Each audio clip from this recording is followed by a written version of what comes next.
C'est en Loire-Atlantique. Un événement marquant a secoué le foot amateur. Alors j'espère que je prononce bien le prénom, c'est Guénola Bodo, président de la Jeanne d'Arc Besnay, a décidé de démissionner en pleine saison, épuisé psychologiquement et moralement. Le 3 novembre, elle publie un communiqué très fort. Elle y explique que sa décision est le résultat d'un ras-le-bol général. Elle dénonce que certains parents et licenciés ne mesurent absolument pas la charge de travail que représente la gestion d'un club. Elle parle d'un manque de respect, de reconnaissance et de comportements qui usent les bénévoles. Selon elle, certains parents pensent que les clubs est une garderie. Alors ça, c'est des mots forts. Certains parents pensent que le club est une garderie où l'on dépose les enfants sans aucune implication ni compréhension de ce que ça demande. Elle rappelle qu'être dirigeante demande un investissement énorme, souvent au détriment de sa vie personnelle. Guénola Bodo ajoute que lorsqu'on consacre autant de temps à son club et que malgré cela, les efforts ne sont ni compris ni respectés, on finit par frôler l'épuisement généralement. Sa démission a provoqué une émotion importante localement, car elle met en lumière un phénomène bien réel. De plus en plus de bénévoles quittent les clubs, faute d'être soutenus, respectés ou simplement aidés. Donc c'est un signal fort pour le foot amateur. Moi, ça m'a un peu marqué. J'ai un peu envie d'avoir votre réaction autour de la table. Est-ce que pour vous, je vais rester sur les bénévoles, est-ce que pour vous, les bénévoles sont vraiment respectés dans les clubs amateurs aujourd'hui ? Alexis. Attends, on parle du président. Là, on peut parler du président. Ouais, si tu veux. Allez, vas-y. Ça me tient à cœur parce qu'en fait, mon président, il est là depuis 2012-2013 et c'est un ami à moi maintenant. Et moi, je respecte énormément cette personne-là parce que être bénévole à l'heure d'aujourd'hui et quand tu sais qu'il touche zéro et nous, on est défrayés tous autour du club. Non, c'est la vérité. On est tous défrayés dans le club et lui, il prend zéro, mais vraiment zéro. Franchement, je respecte parce que la vie privée à l'empathie. Il est là au stade, il vient voir les matchs, il se prend toutes les remontrances de tous les éducateurs et de tous les parents et pour prendre zéro, d'accord. Non, tu peux pas dire non. Attends, j'ai pas dit non, je vais rebondir, j'ai pas dit. Non, parce que je vois tes mimiques là. Tu sais qu'on aime bien. On va être d'accord. Non, mais en tout cas, moi je respecte ça et je dis un grand bravo au président bénévoles, donc ils sont tous bénévoles dans le monde amateur. Ils n'ont pas le droit de dégager de salaire. Exactement. Donc moi, ils le font autrement. En théorie. En tout cas, moi dans le monde amateur, tu peux pas. Oui. Moi, je parle de ce que je connais. On vous laisse et en tout cas, je respecte ces présidents-là. Je respecte mon président. Je lui fais un coucou à Gani. Et voilà. Moi, en tout cas, là-dessus, c'est un coup de cœur pour les présidents et un coup de gueule par rapport à ce qui s'est passé pour cette présidente-là. Alors. Dans un premier temps, je vais dans le sens d'Alexis, en effet, franchement, mais au président avant tout, en effet, parce que c'est eux qui ont la plus grosse charge. Il se passe quelque chose dans le club, c'est eux les responsables, c'est aussi ça la plus grosse charge. Le moindre truc de sécurité qui se passe dans le club, ils vont être responsables. Donc devant le pénal, ça sera eux. Bref. J'espère, en tout cas, que les présidents puissent s'appuyer. Et je crois que dans votre club, c'est ça aussi. Parce que quand tu dis tout le monde leur tombe dessus, normalement, ils leur tombent pas dessus. Normalement, le président, il doit travailler un peu plus dans l'ombre sur ceux sur qui on tombe. Et dans l'ordre, on tombe sur l'éducateur, après on tombe sur la stade de catégorie, et après on tombe, tu vois ce que je veux dire. Ce que tu as dit au départ, c'est que par rapport à tout s'il se passe vraiment quelque chose. Oui, voilà, je suis d'accord. Voilà. Okay. Donc déjà, il faut bien s'entourer. Quand on parlait de bien s'entourer, un coach avec son adjoint, là c'est pareil, le président il doit bien s'entourer pour pouvoir bien fonctionner. Mais voilà, lui il est bénévole, et pour moi, un bon président, il se doit de minimum passer au moins 3 fois, voire 4 fois la semaine dans son club. Pour moi, c'est ça un bon président. Après, attention, on parle de la taille de la structure aussi, ça joue, il y a plein de choses qui jouent. Mais ça, c'est un minimum. Maintenant, sur le week-end, ça veut dire que ça bouffe les week-ends. Nous, on est éducateurs, on est défrayés, comme tu le dis, ça bouffe nos week-ends, c'est un choix personnel, mais en retour, on est défrayés. Eux, c'est des bénévoles, ça bouffe leur vie personnelle, d'accord ? Et en plus, ils ne sont pas défrayés. C'est des passionnés, comme nous. Voilà, après, nous, on a des compétences qui font qu'on est sur le terrain, mais c'est des passionnés, et chapeau à eux. Et quand je vois qu'on arrive à parler de garderie, etc., mais c'est exactement ça, en fait. Faut dire ce qu'il y a, on est dans cette société qui évolue malheureusement mal, ça c'est mon point de vue personnel, cette société de la consommation, et voilà, et on pose, et on réclame, et on donne rien en retour. C'est-à-dire que les gens qui s'investissent, ils ne comprennent pas que c'est le monde associatif. C'est un monde associatif. C'est pas tu t'as posé ton gamin à la garderie, c'est de l'associatif. Donc oui, en effet, il y a un minimum, c'est prendre sa voiture pour accompagner les enfants. Vous savez très bien qu'on se bat dans les clubs avec ça. Ouais. Donner un petit coup de main quand il y a des événements du club. Ça soit juste faire un gâteau, etc. On est obligé de se battre maintenant, on envoie 15 messages. Alors qu'avant, tu faisais ça, t'avais 10 gâteaux qui arrivaient, t'avais 10 voitures qui étaient là. Donc c'est très compliqué à l'heure actuelle d'obtenir des bénévoles et d'être bénévole. Ce qui est important, important de préciser, c'est que Madame Baudot, elle finit l'article en disant « Nombreux bénévoles se reconnaîtront ». Et en fait, on a envie de lui dire que c'est le cas, malheureusement. Et effectivement, pour répondre à ta question, non, c'est pas toujours le cas. C'est pas toujours le cas. Pourquoi ? Parce que, comme on l'a dit depuis tout à l'heure, il y a beaucoup trop de responsabilités. Je vais pas répéter, mais effectivement, la plupart les bénévoles ne sont pas payés. Il y a un manque de reconnaissance et parfois même au détriment de certains coachs qui, eux, peuvent s'occuper des équipes Fagnon, par exemple. Donc là, ce que Madame Baudot a vécu, c'est très embêtant et en tout cas, toi, Myrnès, est-ce que ça te choque ces propos ou c'est quelque chose évidemment, non, mais ça met vraiment, en fait, je pense que c'est vraiment le danger, même des années à venir.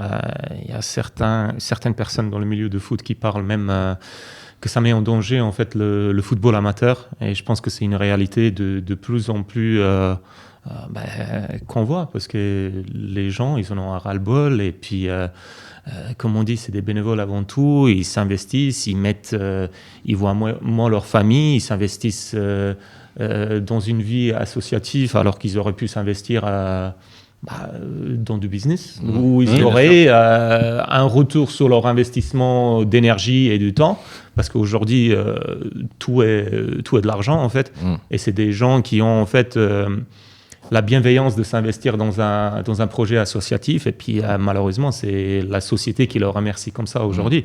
Donc je me dis, pourquoi est-ce que ça serait un scandale à ce que les gens-là se versent aussi? Mais bon, après on aura toujours des malfaiteurs que eux ils voudront abuser du truc, mais j'ai envie de dire les bénévoleurs que vraiment ils viennent pour 0 €, moi j'aurais même envie de dire oui, mais il faut les payer, il faut faire quelque après, chose. On peut pas. Bien sûr, après, à mettre sur une balance, mais... Au-delà de ça, parce qu'on a dit qu'on a mais la reconnaissance, juste une reconnaissance. C'est ça, juste après.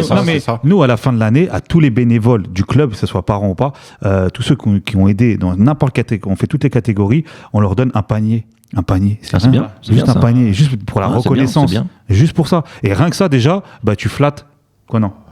Non, si c'est bien. Mais c'est mieux ça que rien. C'est mieux ça que rien. Ouais, exactement. Mieux que rien. C'est le geste. En fait, je trouve ça trop facile. Alors, attention, c'est bien. Je dis pas que c'est mauvais. Il est toujours. Non, mais c'est pas ça. Toi, en fait, je vais t'expliquer. Non, mais je vais t'expliquer comme ça. Non, mais je vais t'expliquer. En fait, je pars du principe que tu as des bénévoles. Ils sont dans ton club. Donc, j'ai pas besoin d'attendre la fin de l'année. Moi, pour leur remercier, leur faire un petit package, ça fait comme si qu'en fait, tiens, je te remercie, je te donne un pack. Voilà, merci. En fait, ce que moi je remarque généralement les clubs, c'est qu'en fait, ils ont des bénévoles, mais en fait, ils sont toujours mis de côté. Quasiment toujours mis de côté. On les invite jamais quasiment aux réunions, jamais ils sont là. On les appelle que quand on a besoin. Réunion CA, tu peux pas les inviter. Tu peux pas les inviter aux réunions CA. Non, mais tu peux, s'ils ont envie de s'impliquer dans la vie. Faut qu'ils fassent partie du groupe. Après, moi, ça n'engage que moi, c'est que les clubs que moi j'ai fait. Les bénévoles, en fait, ils sont là, mais on les appelle, on les considère que quand on a réellement besoin d'eux. Il y a différents types de bénévoles. T'as le bénévole qui fait partie du comité directeur. T'as le bénévole qui est un dirigeant d'équipe. Voilà, c'est totalement différent. Le dirigeant qui vient, franchement, merci à eux. J'allais dire, qui vient juste faire la touche le week-end. Merci à eux déjà. Merci, vraiment un grand merci à eux. Mais tu peux pas non plus, parce qu'il fait la touche chaque week-end, l'impliquer totalement dans les projets du club. Il veut même pas. Il y en a qui le veulent, mais on le fait pas. Mais attends, mais les bénévoles, généralement, c'est qui les bénévoles à ton avis? Les bénévoles, c'est généralement, moi, de ce que je vois, c'est des anciens du club. Et je trouve qu'en fait, on ne les respecte pas. C'est-à-dire que les mecs qui sont là, on se sert d'eux que quand on a besoin. Et tu sais, il y a un peu ceux qui sont payés, qui sont entre eux, et eux, c'est des bénévoles. Limite, c'est, vas-y, les gens sont là, mais vas-y, c'est un peu.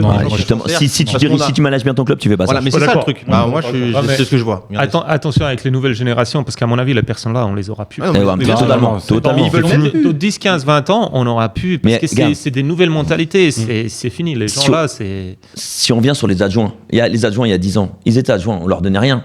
Donc le manager, maintenant, tu leur donnais vraiment. Moi, je t'annonce, dans les 10 ans à venir, si tu veux avoir des dirigeants, des bénévoles, il faudra, parce que tu peux aussi avoir des dirigeants. C'est pour ça que je fais la différence entre comité directeur et dirigeant. Il y en a bientôt, ils vont te demander pour être dirigeant et faire la touche le week-end, de prendre un petit différent. Je te le dis, dans 10 ans, on verra. Mais tu garderas toujours les papas. Les papas, ils seront toujours là. Si ton fils, en tout cas moi en tant que papa, ton fils, il joue. Moi, oui, mais je vais faire la touche 100 fois, 400 fois, tu vois, j'ai pas besoin de défrayer pour ça. Mais tu sais très bien que c'est compliqué d'aller chercher les parents. Mais si toi, t'inculques ça à tes petits de. Non, mais il y a des bénévoles, bien sûr, que vous allez appeler, vous allez faire la touche. Je vous jure, il y a des clubs, même des coachs, des éducateurs, qui sont même pas capables de dire merci à ce bénévole-là qui a pris de son temps pour pouvoir faire l'arbitrage. Et je suis désolé, et j'en vois trop. Moi, je discutais, j'ai fait des clubs avec des bénévoles, parce que moi, j'ai un petit truc, j'ai toujours de la tâche avec les anciens. Moi, j'aime bien les anciens. Et c'est des anciens, moi, je connaissais parce qu'ils c'était des pièces importantes du club, qui, à un bout d'un moment, avec des nouvelles direction et tout, qui sont mis un peu, a été invincés indirectement, donc ils sont un peu bénévoles. Et en fait, des fois, on leur demande des actions parce qu'on a besoin de faire certaines actions. Et quand ils les font, ils ont même pas un merci. Ça, je vous le dis. Ouais, non, et ça, je trouve ça grave parce qu'en fait, aujourd'hui, je pense que les clubs prennent les bénévoles comme des mecs. Voilà, on a un petit trou là. Ah bah tiens, on va mettre faut qu'on trouve un bénévole là. Mais vas-y, c'est bon, il veut bien. Tant mieux, très bien. Comme ça, j'ai pas un billet à mettre à donner. Et puis voilà, moi, c'est ce que je vois. Après, c'est que ce que je remarque. Mais pour moi, les bénévoles, sont des acteurs de ton club. Donc tu dois les considérer de la même façon, pour moi, qu'un éducateur, qu'un mec qui est salarié et tout, parce qu'ils font partie de ton club, c'est ta structure, c'est ton cadre. Donc pour moi, le bénévole est au même niveau que tout le monde. Ouais, après, un dernier point par rapport à ça, c'est qu'à un moment donné, l'exemple d'être président, je sais pas la taille de son club, j'aurais dû vérifier, mais ça m'a l'air d'être une petite structure et c'est très compliqué. Oui, bien sûr. Maintenant, les petites structures, pour qu'elles existent, c'est très compliqué. Déjà, depuis plus d'une dizaine d'années, ça devient de plus en plus compliqué. Et moi, je sais même pas comment ils font pour survivre, les petites structures. Je ne sais pas comment ils font pour survivre. Ça demande tellement d'investissement financier et humain que les petites structures, je sais pas comment. Après, il y a aussi des gens qui se servent aussi du bénévolat pour un peu aussi commencer à rentrer dans le club aussi et après se dire mais lui il est payé machin et comment moi ça m'est déjà arrivé aussi. Le mec il dit moi je veux être bénévole, je veux aider ceci et en fait il s'installe et après quand il commence un peu à vouloir un peu de mais surtout par rapport à ce que tu dis, c'est que les bénévoles tu vas les remercier en fait, mais quand tu es dans le bénévole président en fait il n'y a personne qui pense jamais à remercier un président bénévole. Tu vois ce que je veux dire, c'est que mais lui c'est le président. Normalement c'est le président qui distribue des merci, Après moi j'ai appris quelque chose dans le foot, c'est que je n'attends plus de remerciements de n'importe qui parce que sinon je risque d'être déçu souvent et c'est ça c'est sûr. Souvent j'attendais au moins un merci parce que je pars sur le principe que l'être humain doit être respectueux envers les uns et les autres et quand tu fais quelque chose quand même tu dis merci, mais après je pars non plus juste pour aussi du fait de dire je te dis merci c'est bon tu vois. Non, moi je suis bénévole, je suis partie du club, tu me passes la surveille, je représente ton logo. Donc je pense que je dois faire partie du club en général, mais en tout cas voilà. Les parents ils en demandent pas trop au club aussi. Mais c'était le dernier truc, justement, je voulais parler des parents. On va pas revenir sur le prix de l'essence et compagnie, mais dès qu'ils payent, les gens ils payent, donc ils pensent qu'ils ont tous les droits. J'ai payé, c'est bon. J'ai payé donc jogging. Pourquoi je l'ai pas encore Pourquoi il n'y a pas l'entraînement cette semaine? Il y a quoi vous attendez quoi en fait? Des fois oui il n'y a pas d'entraînement parce qu'il y a une raison, on vous explique pourquoi. Bah oui la commande on l'a pas reçue, on n'a pas encore reçu de matériel. Les gens dès qu'ils ont payé ça y est, ils pensent que c'est en fait ils pensent qu'on est une société. C'est de l'associatif. Est-ce que c'est pas un manque de communication en amont? Tu me connais pas assez sur là-dessus, mais moi je surcommunique. Non mais c'est une question, pas forcément que pour toi, mais en règle générale. Mais en règle générale moi je trouve que les gens sont devenus comme ça. Tu payes, il faut que tu assures derrière. Je suis d'accord avec toi. Mais toi quand tu vas au restaurant tu payes, t'as envie d'avoir un service. Oui c'est une société, c'est pas une association. Ouais, mais là, on parle juste de payer. Voilà. On parle juste de payer et recevoir un service, c'est tout. Mais face à un professionnel, oui, là ils sont dans une association. Ils sont pas face à des professionnels, on n'est pas des professionnels, on est des amateurs. Ah, mais alors dans ces cas-là, ils disent alors mettez l'association gratuite et on dira rien.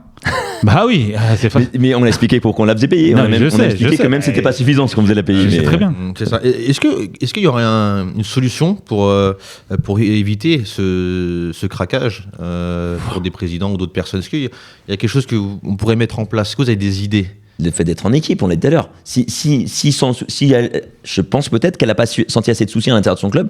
Est-ce qu'à ton président ça peut lui arriver? Moi c'est ce que j'allais dire. Dire franchement mon président il tient le coup parce qu'on est là derrière avec lui. T'as une équipe. Il a l'équipe et c'est lui qui l'a choisi entre guillemets. C'est lui qui l'a choisi. Il met les personnes qu'il veut et voilà. Donc là-dessus je pense que c'est la seule solution. Maintenant dans une petite structure comme ça, comme tu as dit, je sais pas combien ils sont. C'est plus compliqué. Et ça se trouve il y a l'opposition qui est là qui met des bâtons dans les roues. Il y a plein de choses qu'on peut pas. C'est plus compliqué, mais je pense que avant d'arriver à ce stade-là, il y a une prise de recul qui doit avoir lieu, tu vois, avant d'arriver au point où la présidente en question elle est arrivée. Moi, je pense aussi quelque part, après c'est vrai qu'on vient de le dire, tout dépend de la taille de la structure, mais déléguer, c'est très important. Ça permet justement de, tu relâches. C'est très dur parce que faut aussi avoir les personnes en qui tu peux déléguer. Mais après quand je dis déléguer, il y a quelque chose qui va aussi de pair, c'est s'entourer aussi correctement. Mais ça aussi, forcément, si c'est un petit club, dans les petites dans les grosses structures, dans les plus grosses structures, même à notre taille, à notre échelle, c'est rare que le président il va tout gérer. Des fois, il y a des choses qu'il sait même pas entre guillemets. Donc la charge mentale déjà, elle est moindre. Là, peut-être dans une petite structure, c'est j'imagine. Elle doit tout gérer. Moi, je vois ma charge mentale, donc j'imagine la scène. Je pense que déjà, il faut être solide mentalement quand une structure comme ça. Il ne faut pas chercher à attendre de reconnaissance de qui que ce soit, parce que sinon vous allez vite craquer. Et comme je pense que le plus important, c'est de s'entourer. Après, moi, je fais partie un peu des gens que je comprends que c'est très très dur de déléguer. Je peux le comprendre. C'est vrai que ça, c'est quelque chose. Ouais, mais en tant que président, t'as pas fait. En tant que coach peut-être, mais en tant que président. Il y a des sujets, elle veut pas non plus trop que ce soit ces personnes-là qui Oui, gèrent. parce que c'est une petite structure. Voilà, c'est ça. Mais une grosse structure. Cham, si tu peux pas tout gérer, c'est impossible. Non, mais je suis d'accord. Donc l'objectif, c'est de déléguer. Oui. Voilà, mais je sais que mais même toi, tu prends une structure de notre taille à nous, tu vas dire, mais mentalement, je peux pas tout gérer, c'est impossible. Voilà, donc. Je suis d'accord. Mais je pense pour donner une raison, je pense que de déléguer, de bien s'entourer, je pense que c'est ça aussi qui te fera pas péter un plomb et de qui fera tenir sur la durée. Primordial. Après, il faut savoir à qui, encore une fois, à qui déléguer. Non, il faut bien s'entourer dès le départ. Mais comment on sait sur qui on peut déléguer? Bah toi, c'est de l'expérience avec les gens. Non, bah après c'est soit tout dépend des profils. C'est peut-être des profils que tu connais, que t'es parti chercher. Donc là, du coup, je pense que c'est beaucoup plus facile de savoir dans quel domaine. Dans quel domaine. Exactement. Après, bien sûr, voilà. Tiens, je reviens sur un commentaire là, c'est Stan qui dit on paye une licence pour attendre un service. Non, justement. Mais pas une licence pour attendre un service. Il est allé dans l'autre sens. Parce que moi aussi, je l'ai relu deux fois, je te rassure. Libyen. En plus, c'est vrai que j'ai oublié, mais tu sais qu'on m'envoie beaucoup de livres. La semaine prochaine, faut pas que j'oublie, je vais vous montrer tous les livres qu'on m'envoie, parce qu'on m'envoie beaucoup de livres. Partage un peu toi aussi. Oui, nous on les envoie en exemplaire, mais oui, je te les envoie. Au Canada, le livre, il est resté sur la table de chevet, il a pas bougé. Ne vous inquiétez pas, nous on va les lire. J'ai mal lu. Les licences ne couvrent qu'un tiers du budget d'un club. On a dit ce qu'on a dit Lana dans l'émission qu'on a fait ça. Ils se rendent pas compte les parents. En tout cas, voilà, j'ai peut-être que c'est dommage. Après, voilà, je connais pas cette dame, mais en tout cas, j'espère bon courage. Que ça m'épargne.